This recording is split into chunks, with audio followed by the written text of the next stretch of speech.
छा अंब जे जूस जा फ़ाइदा ख़बर आहिनि? अंब जो रस पीअण जा जिस्म ते असर। अंब अहिड़ो मेवो आहे जो तस्वीर ॾिसण सां ई मुंहं में पाणी अची वेंदो आहे। उहो ई सबबु आहे जो हिन खे पाकिस्तान समेत मुख़्तलिफ़ मुल्कनि में मेवनि जो बादशाह बि सॾियो वेंदो आहे ऐं उहो रसीलो मेवो केतिरनि ई क़िस्मनि में मिले थो।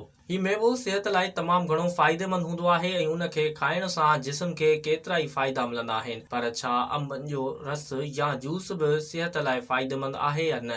जवाबु हा आहे ऐं सुठी ॻाल्हि उहा आहे त मेवे सां गॾु उन जो रस बि मिठो ऐं लज़ीज़ हूंदो आहे। अंब जे रस में केतिरा ई विटामिन ऐं मादनियात जहिड़ोक विटामिन सी ऐं कैल्शियम मौजूदु आहिनि जेकी सिहत लाइ ज़रूरी हूंदा आहिनि। उन में मौजूदु विटामिन सी हाज़मे जी निज़ाम खे मज़बूत करे थो जॾहिं त जिस्म खे लोह खे जज़ब करण सां गॾु सेल्स जी सिहत खे बहितर बणाइण में बि मदद करे थो। अहिड़ी तरह जिस्म में protein, carbohydrate, fibre, natural methods, vitamin C, vitamin B, vitamin E, vitamin K, copper, folate, potassium, magnesium ऐं राइबोफ्लेविन बि मिलनि था। अंब जे रस में विटामिन सी जो मिक़दार तमामु घणो हूंदो आहे ऐं उहो विटामिन जिस्म में एंटी ऑक्सीडेंट जो कमु करे जिस्म जे निज़ाम खे मज़बूत करे थो। उन सां गॾोगॾु हाज़मे जो निज़ाम बि बहितर करे थो। अंब जे जूस सां दिमाग़ तेज़ थिए थो, जिस्म खे डिहाइड्रेशन खां बचाइण में मदद कंदो आहे, नज़र बि वधाईंदो आहे।